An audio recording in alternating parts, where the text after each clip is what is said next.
Africa's forgotten divine world, spirits of the continent. Before the pyramids rose from the sands, before the kingdoms carved thrones into gold, before the ships came with chains and foreign gods, Africa knew the divine. Not through books, not through conquest, but through wind and flame, river and tree, bone and breath. Across this vast land, every region carried its own sacred rhythm, a spiritual heartbeat that sang of life, death, and everything beyond. But colonization did more than take land. It buried voices. It silenced ancestors. It severed our memory from our magic. Yet the spirits never left. They whisper in thunder, walk the forests at dusk, dance in the flicker of flame. They call us not to return to the past, but to remember who we were before the forgetting. This is not mythology. This is memory. This is Africa's divine soul, rising again. In the lands of the Yoruba, Ashanti, and Fon, divinity takes the form of the Orishas, powerful spirits that govern all forces of nature. They are not distant gods, but companions in daily life. Shango commands lightning. Oshun rules love and rivers. Obatala shaped humanity from clay. Each Orisha is a reflection of humanity's own complexity, joy and wrath, mercy and justice, all flowing like water in sacred balance. Colonial powers tried to erase them. Missionaries called them demons, but the spirits refused to die. Hidden in the hearts of enslaved people, they crossed oceans and survived. Today, from Nigeria to Brazil, from Haiti to Harlem, their drums still echo. Their stories still guide. In Kemet, now called Egypt, divinity was written in the stars. The Netjeru, ancient gods like Isis, Osiris, and Ra, were cosmic forces made personal. They governed life, death, healing, and resurrection. Temples aligned with the solstices. Priests read the movement of stars to understand the will of the divine.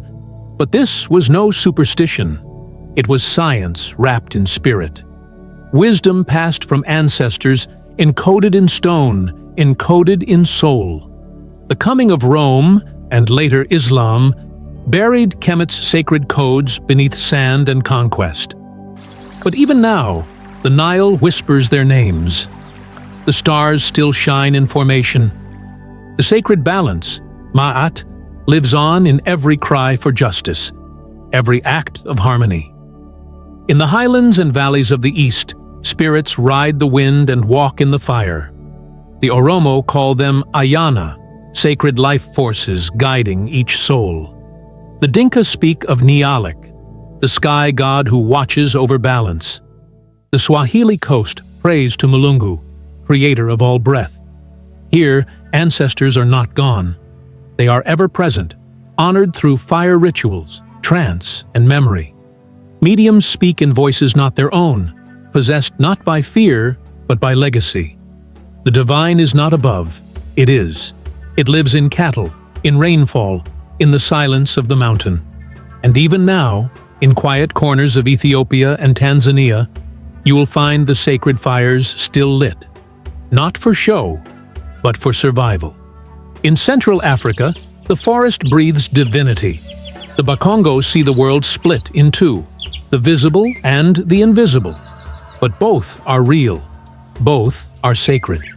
The spirit world is called Mpemba, a mirrored reality just beyond our reach. Ancestors cross the threshold between both. The Nkisi, sacred objects, hold power not through superstition, but through deep communion with energy, intent, and spirit. Here, the land is not owned. It is lived with. The trees, rivers, and stones all carry memory. All speak, if we remember how to listen. The world is not divided between holy and human. It is all holy. In the south, the land itself is an ancestor. The San speak of the Great Spirit, Haru, moving through the wind. The Zulu honor Unkulunkulu, the first being emerging from the reeds. Spirituality here is rooted in the bones of the earth.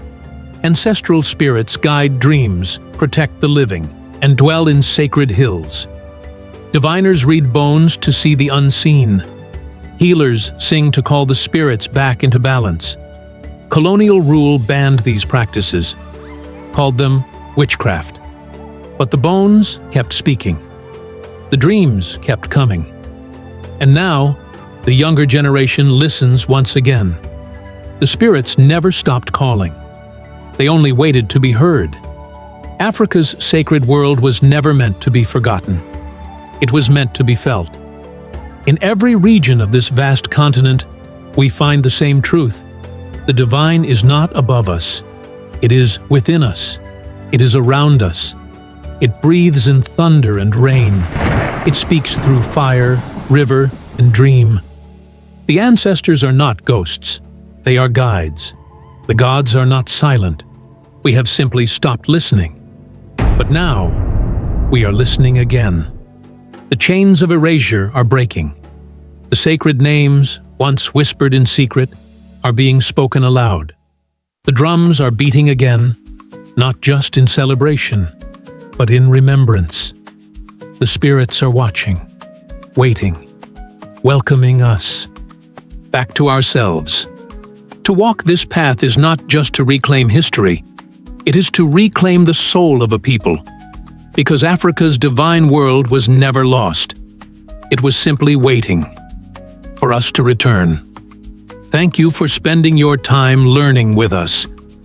If you discovered something new, please like, share, and subscribe. Turn on the bell so you won't miss more powerful stories. We appreciate you.